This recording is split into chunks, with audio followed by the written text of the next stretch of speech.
ಓಂ ಅಂತಸ್ಥಧರ್ಮೋಪದೇಶಾತ್ ಓಂ ಅಂತಿದು ಈಗ ನಾವು ನೋಡಬೇಕಾಗಿರುವ ಸೂತ್ರ. ಅಂತಸ್ಥತ್ವಾಧಿಕರಣ ಅಂತ ಹೇಳ್ತಾರೆ. ಇದಕ್ಕೆ ಸಂಬಂಧಪಟ್ಟಂತೆ ಮೊದಲು ತತ್ವಪ್ರಕಾಶಕ ಏನು ಹೇಳ್ತದೆ ಅಂತ ಅನ್ನೋದನ್ನು ನೋಡೋಣ. ಅದಾದ್ಮೇಲೆ ತತ್ವಪ್ರದೀಪ, ಸತ್ತರ್ಕ ದೀಪಾವಳಿ ಇತ್ಯಾದಿಗಳನ್ನು ಗಮನಿಸೋಣ.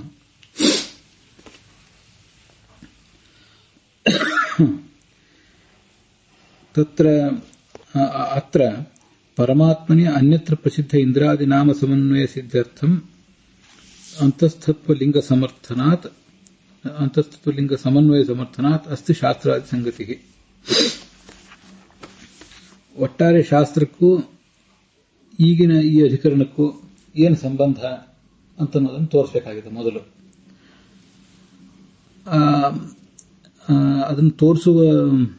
ಅದನ್ನು ಹೇಗೆ ತೋರಿಸ್ತಾರೆ, ಹೇಗೆ ಅದು ನಮಗೆ ತಿಳಿದು ಬರ್ತದೆ ಅಂತ ಪ್ರಶ್ನೆ ಬಂದ್ರೆ,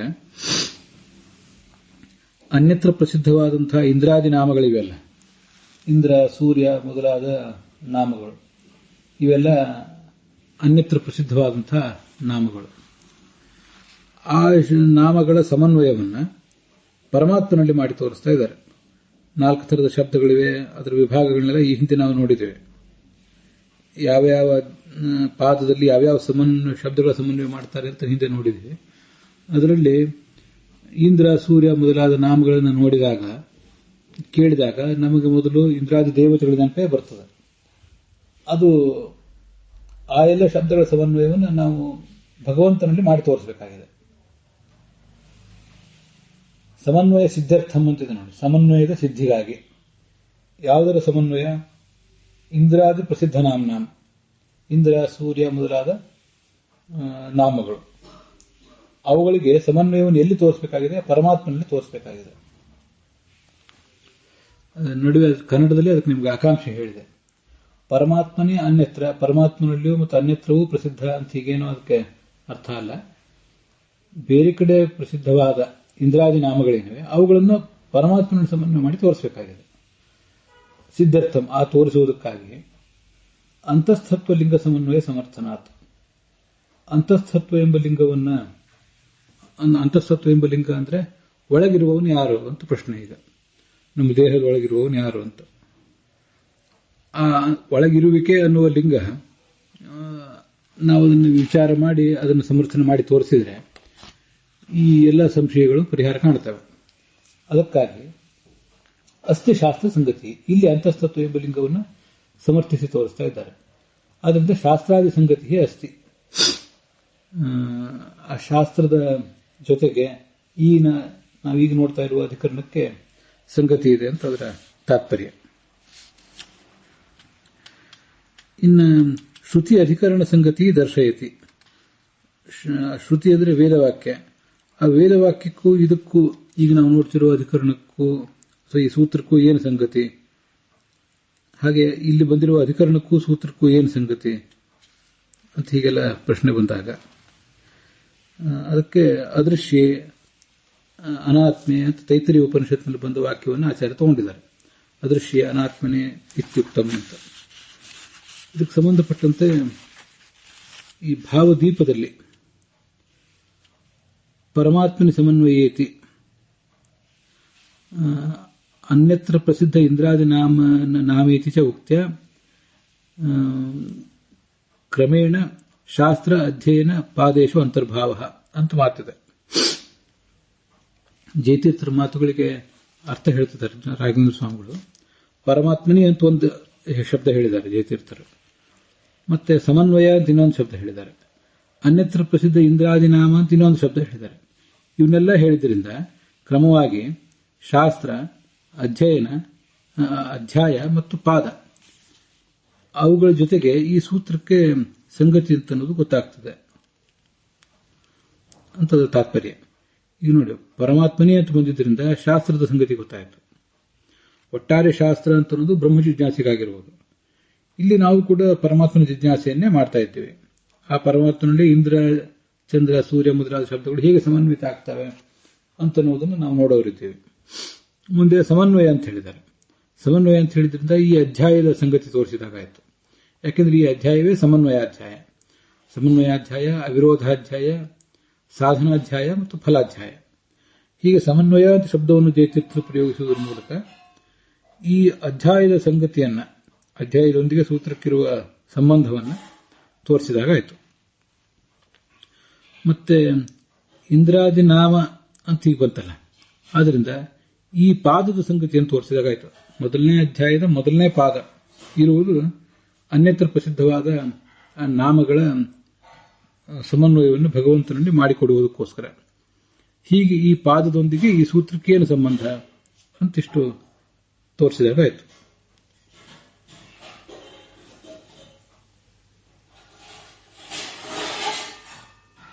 ಇದು ರಾಘವೇಂದ್ರ ಸ್ವಾಮಿಗಳ ಟಿಪ್ಪಣಿಯಲ್ಲಿರುವಂತಹ ವಿವರವನ್ನು ನೋಡಿದ್ದೇವೆ. ಶ್ರುತಿ ಅಧಿಕರಣ ಸಂಗತಿ ದರ್ಶಯತಿ ತತ್ವಪ್ರಕಾಶಕದಲ್ಲಿ ಅದೃಶ್ಯ ಅನಾತ್ಮ್ಯ ಅನಿರುಕ್ತೆ ಇತಿ ಆನಂದಮಯಸ್ಯ ಯತ್ ಅದೃಶ್ಯತ್ವ ಮುಕ್ತಂ. ಇಲ್ಲಿ ಆನಂದಮಯನಿಗೆ ಅದೃಶ್ಯತ್ವವನ್ನು ಪ್ರತಿಪಾದನೆ ಮಾಡಿದ್ದಾರೆ ಈ ವೇದವಾಕ್ಯದಲ್ಲಿ. ಆ ಅದೃಶ್ಯತ್ವ ಅಂತ ಅನ್ನೋದು ಯಾರಿಗೆ ಸಂಬಂಧಪಟ್ಟದ್ದು ಅಂತ ನಾವೀಗ ಸ್ವಲ್ಪ ವಿಚಾರ ಮಾಡ್ತಾ ಇದ್ದೀವಿ.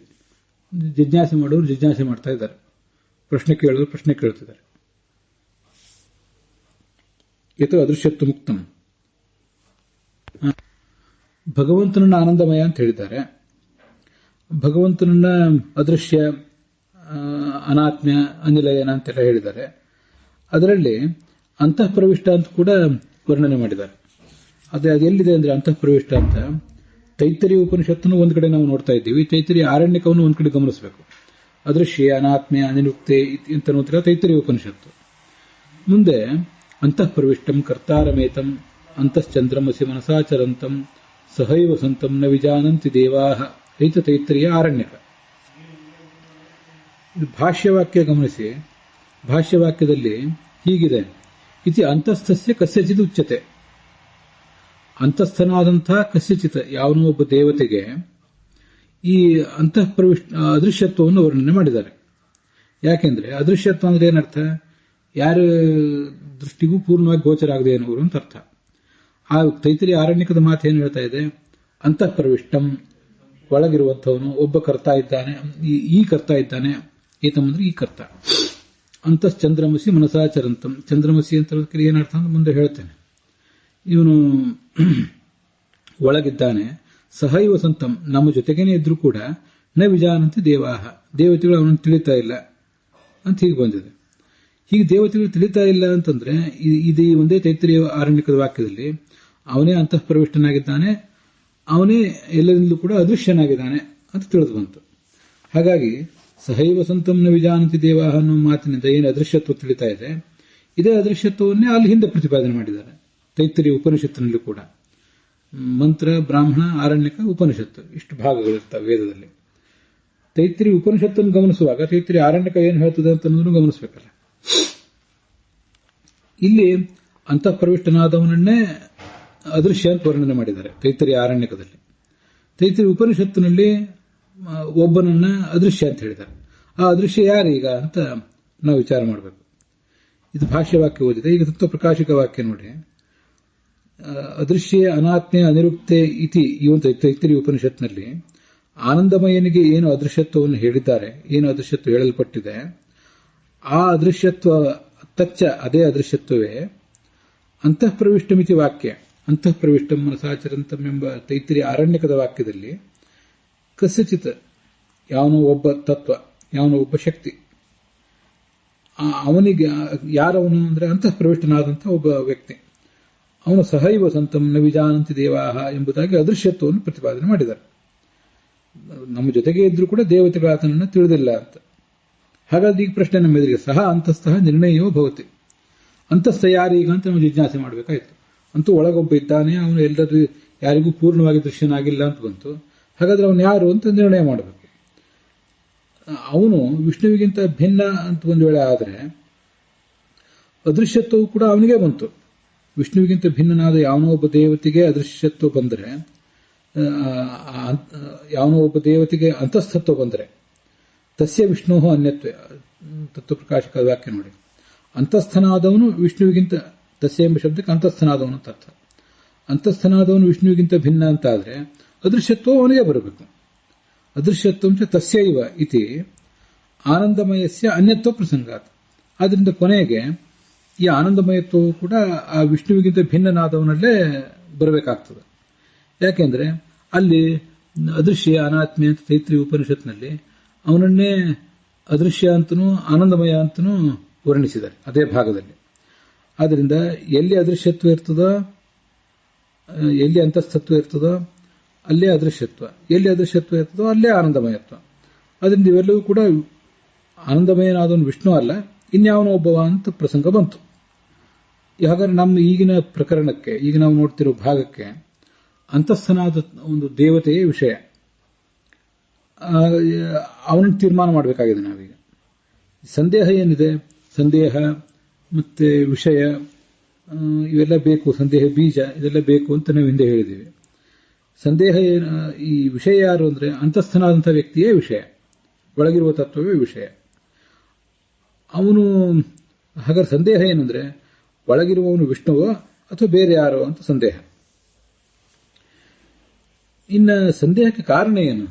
ಸಂದೇಹ ಇದೆ ಅಂತ ಹೇಳಿದ್ರೆ ಸಂದೇಹ ಬಂತು ಯಾಕೆ ಅಂತ ಪ್ರಶ್ನೆ ಬಂದ್ರೆ, ಅದೃಶ್ಯತ್ವಲಿಂಗಂ ಇಂದ್ರಾದಿ ಶ್ರುತಿಶ್ಚ ಪ್ರಾಬಲ್ಯಾದ್ಯವಿವೇಕೇನ ಸಂದೇಹ ಬೀಜಂ. ಸಂದೇಹ ಬರಲಿಕ್ಕೆ ಕಾರಣ, ಬೀಜ ಅಂದ್ರೆ ಕಾರಣ. ಅದೇನು ಕಾರಣ ಅಂದ್ರೆ ಅದೃಶ್ಯತ್ವ ಅನ್ನುವ ಒಂದು ಕಾರಣ ಇದೆಯಲ್ಲ, ಶ್ರುತಿಯಲ್ಲಿ ಪ್ರತಿಪಾದಿತವಾದ ಕಾರಣ. ತೈತ್ರಿಯ ಉಪನಿಷತ್ತಿನಲ್ಲಿ ಮತ್ತು ತೈತ್ರಿಯ ಆರಣ್ಯಕದಲ್ಲಿ ಅದೃಶ್ಯತ್ವವನ್ನು ಹೇಳಿದಾರಲ್ಲ, ಅದು ಒಂದು ಕಾರಣ. ಅದೃಶ್ಯತ್ವ ಇಂದ್ರನಲ್ಲಿದೆಯೋ ವಿಷ್ಣುವಿನಲ್ಲಿದೆಯೋ ಅಂತ ಎರಡೂ ಕಡೆ ಹೀಗೆ ಕಂಡು ಬರ್ತಾ ಇದೆ. ಅದೃಶ್ಯತ್ವವನ್ನು ಹಿಂದೆ ಆನಂದಮಯನಾದ ಭಗವಂತನಲ್ಲಿ ಪ್ರತಿಪಾದನೆ ಮಾಡಿದ್ದಾರೆ, ಇಲ್ಲಿ ಇಂದ್ರನೋ ಚಂದ್ರನೋ ಮತ್ತಾರೋ ಒಬ್ಬರಲ್ಲಿ ಪ್ರತಿಪಾದನೆ ಮಾಡಿದ್ದಾರೆ. ಇಂದ್ರ, ಚಂದ್ರ, ಸೂರ್ಯ, ವರುಣ ಮೊದಲಾದವುಗಳಲ್ಲಿ ಇಲ್ಲಿ ಪ್ರತಿಪಾದನೆ ಮಾಡಿದ್ದಾರೆ ತೈತ್ರಿಯ ಆರಣ್ಯಕ. ನಾವು ಅದನ್ನು ಮುಂದೆ ನೋಡ್ತೇವೆ. ಸಚ ಇಂದ್ರೋ ರಾಜ ಸಪ್ತಯುಂಜಂತಿ ಇತ್ಯಾದಿ ಬಿಹಿ ಅನ್ಯ ಪ್ರತೀಯತೆ. ಇದು ನೋಡಿ, ಇಲ್ಲಿ ತನಕ ಹೇಳಿರ್ತೇನೆ. ಅನ್ಯ ಪ್ರತೀಯತೆ ಸಚ ಅಂತಸ್ಥನಾದ ಅಂತಸ್ಯ ಕಸ್ಯಚಿತ್ ಉಚ್ಯತೆ ಅಂತ ಬಂತಲ್ಲ, ಅಂತಸ್ಥನಾದವನು ಯಾರೋ ಒಬ್ಬ ಇದ್ದಾನೆ ಅಂತ ಭಾಷ್ಯದಲ್ಲಿ. ಯಾರವನು? ಸಚ ಅಂದ್ರೆ ಅಂತಸ್ಥನಾದಂತಹ ಒಳಗಿರುವ ವ್ಯಕ್ತಿ. ಅವನನ್ನು ವಿಷ್ಣು ಅಂತ ಯಾಕೆ ಹೇಳಬಾರ್ದು ಅಂತ ನಾವು ಕೇಳಿದ್ರೆ ಅದು ಬೇರೆಯವ್ರಿಗೆ ಕಂಡು ಬರ್ತಾ ಇದೆ. ಇಂದ್ರೋ ರಾಜ ಅಂತ ಕಂಡು ಬರ್ತಾ ಇದೆ. ಮತ್ತು ಇಂದ್ರೋ ರಾಜ ಅಂದ್ರೆ ದೇವದ ರಾಜನಾದ ಇಂದ್ರನೇ ಆಗಿರಬೇಕು. ಇನ್ನು ಇದು ತೈತ್ರಿಯ ಆರಣ್ಯಕದಲ್ಲೇ ಬಂದಿದೆ. ತೈತ್ರಿಯ ಆರಣ್ಯಕದಲ್ಲೇ ಸಪ್ತಯುಂಜಂತಿ ರಥಮೇಕ ಚಕ್ರಂ ಅಂತ ಬಂದಿದೆ. ಅದಕ್ಕೂ ಮುಂದೆ ಅರ್ಥ ಹೇಳ್ತೇನೆ. ಇದು ಸೂರ್ಯನ ಕುರಿತು. ಒಂದೇ ಒಂದು ಚಕ್ರ ಇರುವಂತಹ ಒಂದು ರಥವನ್ನ ಸಪ್ತ ಎಂಬ ಕುದುರೆಯು ಹೊತ್ತಿದೆ, ಅಥವಾ 7 ಕುದುರೆಗಳು ಹೊತ್ತಿವೆ ಅಂತ ಹೀಗೆಲ್ಲ ಅದಕ್ಕೆ ಅರ್ಥ ಆಗ್ತದೆ. ಅಂತೂ ಈ ತೈತ್ರಿಯ ಆರಣ್ಯಕದ ಮಾತುಗಳನ್ನು ನೋಡಿದ್ರೆ ಇಂದ್ರನೋ ಚಂದ್ರನೋ ಯಾರೋ ಒಬ್ಬ ಈ ಅಂತಸ್ಥನಾದವನು ಅಂತ ನಾವು ತಿಳಿದು ಬರ್ತಾ ಇದೆ. ಅದೇ ಅದೃಶ್ಯತ್ವ ಲಿಂಗ ಅಂತ ಅನ್ನೋದು ಬೇರೆ ಬೇರೆ ಕಡೆ ಕಂಡು ಬರ್ತಾ ಇದೆ. ಹೀಗೆ ಅದು ಒಂದು ಕಾರಣ ಸಂದೇಹ ಬರಲಿಕ್ಕೆ. ಇಂದ್ರಾದಿ ಶ್ರುತಿಶ್ಚ, ಇಂದ್ರಾದಿ ಶ್ರುತಿ ಅಂದ್ರೆ ಇದು ಇಂದ್ರೋ ರಾಜ. ಇಂದ್ರಾದಿ ಶ್ರುತಿ ಅಂದ್ರೆ ಸಪ್ತಯುಂಜಂತಿ ರಥಮೇಕ ಚಕ್ರಂ, ಅದು ಇಂದ್ರಾದಿ ಶ್ರುತಿ. ಇಂದ್ರ, ಸೂರ್ಯ ಇತ್ಯಾದಿಗಳನ್ನ ಪ್ರತಿಪಾದನೆ ಮಾಡುವ ಶ್ರುತಿ ಅಂತ ಅರ್ಥ. ಆದ್ರಿಂದ ಪ್ರಾಬಲ್ಯಾದ್ಯವಿವೇಕೇನ, ಇದು ಸರಿ ಶ್ರುತಿ ಇದೆ. ಶ್ರುತಿ ಇದ್ದವ್ರಿಗೆ ಎಲ್ಲರಿಗೂ ಸಂದೇಹ ಬಂದಿಲ್ಲಲ್ಲ. ಕೆಲವರಿಗೆ ಬಂತು, ಕೆಲವರಿಗೆ ಬರಲಿಲ್ಲ ಸಂದೇಹ. ಯಾಕೆ ಅಂತಂದ್ರೆ ಯಾರಿಗೆ ಯಾವ ಶ್ರುತಿ ಪ್ರಬಲ ಅಂತ ಗೊತ್ತಿದೆಯೋ ಅವರು ಉಪಕ್ರಮ ಉಪಸಂಹಾರಾದಿಗಳನ್ನ ಸಹಜವಾಗಿಯೇ ಅರಿತು ಅಳವಡಿಸ್ಕೋತಾರೋ ಅವ್ರಿಗೆ ಸಂಶಯ ಬರೋದಿಲ್ಲ. ಯಾರಿಗೆ ಆ ಪ್ರಬಲ ಶ್ರುತಿ ಯಾವುದು, ದುರ್ಬಲ ಶ್ರುತಿ ಯಾವುದು, ಸಾವಕಾಶ ಯಾವುದು, ನಿರವಕಾಶ ಯಾವುದು ಅಂತ ಗೊತ್ತಿಲ್ಲ, ಅವರಿಗೆ ಈ ಥರ ಸಂದೇಹ ಬರ್ತದೆ ಅಂತ ತಾತ್ಪರ್ಯ. ಪರಮಾತ್ಮನೇ ಅನ್ಯತ್ರ ಪ್ರಸಿದ್ಧ ಇಂದ್ರಾದಿ ನಾಮ ಸಮನ್ವಯ ಸಿದ್ಧಾರ್ಥಂ ಅಂತಸ್ಥತ್ವ ಲಿಂಗ ಸಮನ್ವಯ ಸಮರ್ಥನಾತ್ ಅಂತ ವಾಕ್ಯ ಇದೆಯಲ್ಲ, ಅದಕ್ಕೆ ಇನ್ನೊಂದ್ಸರಿ ಶಬ್ದಾರ್ಥ ಹೀಗೆ ನೋಡೋಣ. ಭಗವಂತನಲ್ಲಿ ಎಲ್ಲ ನಾಮಗಳನ್ನು ಸಮನ್ವಯಿಸಿ ತೋರಿಸಬೇಕಾಗಿದೆ. ನಾಮಗಳನ್ನು ಸಮನ್ವಯಿಸಿ ತೋರಿಸಬೇಕಾದ್ರೆ ಆ ನಾಮದ ಒಂದು ನಿಷ್ಪತ್ತಿ ಏನಿದೆಯಲ್ಲ, ಯಾಕೆ ಆ ನಾಮ ಅರ್ಥವನ್ನು ಏನು ಹೇಳ್ತಾ ಇದೆ ಅಂತ, ಪ್ರತ್ಯಯ ಮತ್ತು ಪ್ರಕೃತಿಗಳ ಬಲದಿಂದ ಅರ್ಥವನ್ನು ಏನು ಹೇಳ್ತಾ ಇದೆ. ನಾಮದಿಂದ ಪ್ರತಿಪಾದ್ಯವಾದ ಗುಣ ಅಂದ್ರೆ ಅದೇ ಲಿಂಗ. ಅದನ್ನ ನಾವು ಭಗವಂತ ವಿಷ್ಣುವಿನಲ್ಲಿ ಸಮನ್ವಯ ಮಾಡಿ ತೋರಿಸಿದ್ರೆ ನಾಮ ಸಮನ್ವಯವು ತಾನೇ ಆಗ್ತದೆ. ಹೀಗೆ ಅಂತಸ್ಥತ್ವ ಎಂಬ ಲಿಂಗ, ಆ ಲಿಂಗದ ಮೂಲಕ ಸಮನ್ವಯ ಅಥವಾ ಲಿಂಗದ ಸಮನ್ವಯವನ್ನು ಭಗವಂತನಲ್ಲಿ ಮಾಡಿದ್ರೆ, ಲಿಂಗ ಹೇಗೆ ಭಗವಂತನಲ್ಲಿದೆ ಅಂತ ತೋರಿಸಿಕೊಟ್ರೆ ನಾಮದ ಸಮನ್ವಯವು ಕೂಡ ಅವನಲ್ಲಿ ತಾನಾಗಿಯೇ ಆಗ್ತದೆ ಅಂತ ಅದರ ತಾತ್ಪರ್ಯ. ನಾಮ ಸಮನ್ವಯ ಭಗವಂತನಲ್ಲಿ ಆಗುವುದು ಅಂದ್ರೆ ನಮಗೆ, ನಿಮಗೆ, ಸ್ತ್ರೀಯರಿಗೆ, ಪುರುಷರಿಗೆಲ್ಲ ಒಂದೊಂದು ಹೆಸರಿಟ್ಟಿರ್ತಾರೆ. ಏನಾದರೂ ಒಂದು ಕರೀಲಿಕ್ಕೆ ಹೆಸರು ಬೇಕು, ಉಳಿದವ್ರಿಗಿಂತ ಭಿನ್ನವಾದ ಹೆಸರು ಇವನಿಗಿರಬೇಕು. ಅನೇಕರಿಗೆ ಒಂದೇ ಹೆಸರು ಇದ್ಬಿಟ್ರೆ ಕನ್ಫ್ಯೂಸ್ ಆಗ್ತದೆ. ಅದಕ್ಕಾಗಿ ಒಂದು ಪ್ರತ್ಯೇಕ ಹೆಸರು ಇಟ್ಟಿರ್ತಾರೆ. ಇದು ನಮ್ಮಲ್ಲಿ ಈ ಥರ ಆ ನಾಮದಿಂದ ಪ್ರತಿಪಾದ್ಯವಾದ ಗುಣ ನಮ್ಮಲ್ಲಿ ಇರಬೇಕಂತ ಏನಿಲ್ಲ. ಆದರೆ ಭಗವಂತಂದ ಹಾಗಲ್ಲ. ಈ ಥರ ಮಗುವಿಗೆ ಕರೀಲಿಕ್ಕೆ ಬೇಕಾದ ನಾಮಗಳನ್ನು ಇಟ್ಟದ್ದಲ್ಲ. ಯಾನಿ ನಾಮಾನಿ ಗೌಣಾನಿ ಅಂತ ವಿಷ್ಣು ಸಹಸ್ರನಾಮದಲ್ಲಿ ಬಂದಿರುವುದರಿಂದ ಅವನಲ್ಲಿರುವಂತಹ ಪ್ರತಿಯೊಂದು ನಾಮವೂ ಕೂಡ ಗುಣವಾಚಕವೇ. ಅದನ್ನು ಐತರೇಯ ಭಾಷ್ಯದಲ್ಲಿ ಒಂದು ಮಾತಿನಲ್ಲಿ ಹೇಳ್ತಾರೆ. ಅದನ್ನು ಈಗ ನೆನಪು ಬರ್ತಾ ಇದೆ, ಹೇಳ್ತೇನೆ. ಸರ್ವನಾಮಾಹ ವಸ್ಮೇಕಃ ಇತಿ ಜ್ಞಾನಂ ಮಮೋತ್ತಮಂ ಯಥ ಸರ್ವಗುಣತ್ವಂ ಸ್ಯಾತ್ ಸರ್ವನಾಮತ್ವೇವ ಹಿ ಅಂತ. ಭಗವಂತನಿಗೆ ನಾವು ಭಗವಂತನ ಜ್ಞಾನ ಪಡ್ಕೋತೀವಲ್ಲ, ಅದರಲ್ಲೆಲ್ಲ ಅತ್ಯಂತ ಪ್ರಿಯವಾದ ಜ್ಞಾನ ಯಾವುದು ಭಗವಂತನಿಗೆ? ನಾವು ಏನನ್ನು ತಿಳಿದ್ರೆ ಭಗವಂತ ಇವನು ಈಗ ತಿಳಿದ ಅಂತ ಸಂತೋಷ ಪಡ್ತಾನೆ ಅಂದ್ರೆ ಸರ್ವನಾಮಾಹ ವಸ್ಮೇಕಃ, ನಾನು ಸರ್ವನಾಮನಾಗಿದ್ದೇನೆ. ಸರ್ವ ಶಬ್ದಗಳು ಕೂಡ ನನ್ನನ್ನೇ ಹೇಳ್ತವೆ. ಸರ್ವ ಶಬ್ದಗಳು ನನ್ನ ನಾಮವೇ ಆಗಿವೆ ಅಂತ ತಿಳಿದ್ರೆ ಅದು ಬಹಳ ಉತ್ತಮವಾದ ಜ್ಞಾನ ಅಂತ ಭಗವಂತನೇ ಹೇಳ್ಕೊಂಡದ್ದು. ಯಾಕೆಂದ್ರೆ ಸರ್ವಗುಣತ್ವ ಅಂತ ಅನ್ನೋದು ಯಾವಾಗ ಬರ್ಲಿಕ್ಕೆ ಸಾಧ್ಯ? ಸರ್ವನಾಮತ್ವ ಇದ್ರೆ ಮಾತ್ರ ಬರ್ಲಿಕ್ಕೆ ಸಾಧ್ಯ. ಅದು ಸರ್ವಗುಣತ್ವ ಮತ್ತು ಸರ್ವನಾಮತ್ವ. ಸರ್ವಗುಣತ್ವ ಅಂದ್ರೆ ಸರ್ವಗುಣ ಪರಿಪೂರ್ಣತ್ವ ಅಂತ ಅರ್ಥ. ಸರ್ವನಾಮತ್ವ ಅಂದ್ರೆ ಸರ್ವಶಬ್ದ ವಾಚ್ಯತ್ವ ಅಂತ ಅರ್ಥ. ಸರ್ವನಾಮತ್ವ ಇದ್ರೆ ಮಾತ್ರ ಸರ್ವಶಬ್ದ ವಾಚ್ಯತ್ವ ಭಗವಂತನಲ್ಲಿ ಇದೆ ಅಂತ ಗೊತ್ತಾದ್ರೆ, ಹಾಗಾದ್ರೆ ಆ ಎಲ್ಲ ಶಬ್ದಗಳು ಭಗವಂತನ ಹೇಳಬೇಕಾದ್ರೆ ತಮ್ಮ ಪ್ರವೃತ್ತಿ ನಿಮಿತ್ತ ಮತ್ತು ಲಿಂಗ ಪ್ರಾಪರ್ಟಿ ಏನಿದೆ, ಆ ಶಬ್ದದಿಂದ ವಾಚ್ಯವಾದ ಪ್ರಾಪರ್ಟಿ ಅದು ಭಗವಂತನಲ್ಲಿ ಇರುವುದರಿಂದ ಅವನನ್ನು ಹೇಳ್ತಾವೆ ಅಂತ ಗೊತ್ತಾಗ್ತದೆ. ಹೀಗೆ ಸರ್ವನಾಮತ್ವ ಇದ್ರೇನೆ ಸರ್ವಗುಣತ್ವ, ಸರ್ವಗುಣತ್ವ ಇದ್ರೇನೆ ಸರ್ವನಾಮತ್ವ. ಹೀಗೆ ಸರ್ವಶಬ್ದ ವಾಚ್ಯತ್ವ ಮತ್ತು ಸರ್ವಗುಣ ಪರಿಪೂರ್ಣತ್ವ ಅನ್ನೋದ್ರ ನಡುವೆ ಸಂಬಂಧ ಇದೆ. ಸೂತ್ರ ಇರುವುದು ಯಾವುದೋ ಒಂದು ಯಾವುದೋ ಒಂದು ವೇದವಾಕ್ಯದ ವಿಚಾರ ಮಾಡಲಿಕ್ಕಾಗೇ ಅಲ್ಲ. ಸೂತ್ರ ಅಂತ ಅನ್ನೋದು ಶ್ರುತಿ ವಿರುದ್ಧ ಯಾವುದೋ ಕೆಲಸಕ್ಕೆ ಬಾರದ ಸಂಗತಿಯನ್ನು ಹೇಳ್ತದೆ ಅಂತ ಆಗಬಾರದು. ಶ್ರುತಿಗಳಲ್ಲಿ ನಮಗೆ ಗೊಂದಲ ಬಂದಾಗ ಅದರ ಸಂಶಯವನ್ನು ಪರಿಹಾರ ಮಾಡಲಿಕ್ಕಾಗೇ ಅಲ್ಲ ಸೂತ್ರ ಇರೋದು. ಆದ್ರಿಂದ ಪ್ರತಿಯೊಂದು ಸೂತ್ರಕ್ಕೂ ಕೂಡ ಹಿನ್ನೆಲೆಯಾಗಿ ಒಂದೇನೋ ಶ್ರುತಿ ಇರಬೇಕು. ಅದೇ ಶ್ರುತಿ ಸಂಗತಿ ಅಂದ್ರೆ. ಬ್ರಹ್ಮಸೂತ್ರಗಳನ್ನು ನಾವು ಏನೂ ಓದದೆ ಸುಮ್ಮನೆ ಚೆನ್ನಾಗಿ ಸಾಹಿತ್ಯ ಓದಿದ್ವಿ ಅಂತ ತಿಳ್ಕೊಳ್ಳಿ. ಸಂಸ್ಕೃತ ಸಾಹಿತ್ಯವನ್ನು ಚೆನ್ನಾಗಿ ಓದಿದ್ವಿ, ಬೇಕಾದಷ್ಟು ಕಾವ್ಯ ಪುರಾಣ ಎಲ್ಲ ಚೆನ್ನಾಗಿ ಓದಿದ್ವಿ. ಪುರಾಣ ಅಂತಲ್ಲ, ಕಾವ್ಯಗಳನ್ನ. ಸಂಸ್ಕೃತ ಸಾಹಿತ್ಯದ ದಶಲಕಾರಗಳು, ಶಬ್ದ ನಿಷ್ಪತ್ತಿ ಆಕಾಂಕ್ಷೆ ಎಲ್ಲ ಚೆನ್ನಾಗಿ ತಿಳಿದ್ಬಿಟ್ಟಿದ್ವಿ. ವೇದ ಪುರಾಣಗಳನ್ನು ಏನೂ ಓದಲೇ ಇಲ್ಲ. ತತ್ವಜ್ಞಾನದ ಸ್ಪರ್ಶವೇ ನಮ್ಗಿಲ್ದೆ ಹೋದ್ರೆ, ತತ್ವಜಿಜ್ಞಾಸಿಗೆ ಹೊಟ್ಟಿಲ್ದೇನೆ ಹೋದ್ರೆ ಸೂತ್ರ ತಗೊಂಡು ಏನ್ ಮಾಡಬೇಕು ಅಂತ ನಮ್ಗೆ ಗೊತ್ತಾಗಲ್ಲ. ಸೂತ್ರಗಳನ್ನು ಅಮೂಲಾಗ್ರ ಅಥಾತೋ ಬ್ರಹ್ಮಜಿಜ್ಞಾಸ ಶಾಸ್ತ್ರಯೋನಿತ್ವಾತ್ ಅಂತಸ್ಥಧರ್ಮೋಪದೇಶಾತ್ ಕಾಮಾಚ್ಯನಾನುಮಾನಾಪೇಕ್ಷೆ, ಈ ಸೂತ್ರ ತಗೊಂಡು ಏನ್ ಮಾಡಬೇಕು ಅಂತ. ಸೂತ್ರ ಇರುವುದು ಕಥೆ ಅಲ್ಲಲ್ಲ, ಯಾವುದೋ ಒಂದು ಕಥೆಯನ್ನು ಹೇಳಿಕ್ಕೆ ಹೊರಟಿಲ್ಲ. ಏನೋ ಒಂದು ಪ್ರಾಬ್ಲಮ್ ಸಾಲ್ವ್ ಮಾಡ್ಲಿಕ್ಕೆ ಹೊರಟದ್ದು. ಹಾಗಾದ್ರೆ ಪ್ರಾಬ್ಲಮ್ ಇದೆ ಅನ್ನೋದು ನಮ್ಗೆ ಮೊದಲು ಗೊತ್ತಾಗಬೇಕು. ಪ್ರಾಬ್ಲಮ್ ಇದೆ ಅಂತ ಗೊತ್ತಾದ್ರೇನೆ ಆ ಸೂತ್ರದಿಂದ ಅದನ್ನು ಪರಿಹರಿಸಿಕೊಳ್ಳಿಕ್ಕೆ ಸಾಧ್ಯ. ಈ ಅನೇಕ ಗ್ರಂಥಗಳನ್ನು ಓದಿದವನಿಗೇನೆ ಅಲ್ಲೆಲ್ಲ ಏನೋ ಒಂದು ಪ್ರಾಬ್ಲಮ್ ಇರೋದು ಅರಿವಿಗೆ ಬರ್ತದೆ. ಆಮೇಲೆ ಅದನ್ನು ಪರಿಹರಿಸ್ಕೋಬಹುದು. ಈಗ ಪೈ ಅಂತ ಏನೋ ಒಂದು ಸೂತ್ರ ಇದೆಯಲ್ಲ, ವೃತ್ತದ ಒಂದು ವಿಸ್ತಾರವನ್ನು ಕಂಡುಹಿಡಿಯಲಿಕ್ಕೆ ಸೂತ್ರ. ಅದು ಪೈ ಅನ್ನೋ ಸೂತ್ರವನ್ನು ಯಾರೋ ಒಬ್ರಿಗೆ ಸುಮ್ಮನೆ ತಗೊಂಡೋಗಿ ತೋರಿಸಿದ್ರೆ ಅವ್ರು ಏನ್ ಮಾಡಬೇಕು? ಗಣಿತದ ಅಭ್ಯಾಸ ಮಾಡ್ಲಿಕ್ಕೆ ಕೂತವನಿಗೆ ಆ ವೃತ್ತದ ವಿಸ್ತಾರವನ್ನು ಕಂಡುಹಿಡಿಯಬೇಕು ಅಂತ ಕೂತವನಿಗೆ ಸಮಸ್ಯೆ ಬಂದಾಗ ಆವಾಗ ಈ ಸೂತ್ರ ಅವನಿಗೆ ಕೊಟ್ಟರೆ, ಈ ಸೂತ್ರ ಪೈ ಅನ್ನೋದಕ್ಕೆ ಒಂದು ಗೃಹೀತಾರ್ಥ 22 ಅಂತ ಏನೋ ಒಂದು ಹೇಳ್ತಾರಲ್ಲ ಅಲ್ಲಿ, ಅದನ್ನು ಗೊತ್ತಾದ್ಮೇಲೆ ಅದ್ರ ಮೂಲಕ ಅವನು ಬಗೆಹರಿಸ್ಕೋಬಹುದು. ಅಂತೂ ಸಮಸ್ಯೆ ಇರೋದು ಮೊದಲು ಇರಬೇಕು. ತಾನು ಓದಿದ ವೇದ ಭಾಗದಲ್ಲಿ, ಶಾಸ್ತ್ರ ಭಾಗದಲ್ಲಿ ಏನೋ ಸಮಸ್ಯೆ ಇದೆ ಅನ್ನೋದು ಅವನು ಗಮನಕ್ಕೆ ಬರಬೇಕು. ಗಮನಕ್ಕೆ ಬಂದ್ರೆ ಮಾತ್ರ ಅವನು ಮಾಡ್ಲಿಕ್ಕೆ ಸಾಧ್ಯ. ಅಲ್ಲಿಗೆ ಇವತ್ತಿನ ಈ ಭಾಗ ಸಮಾಪ್ತ ಆಗಿದೆ.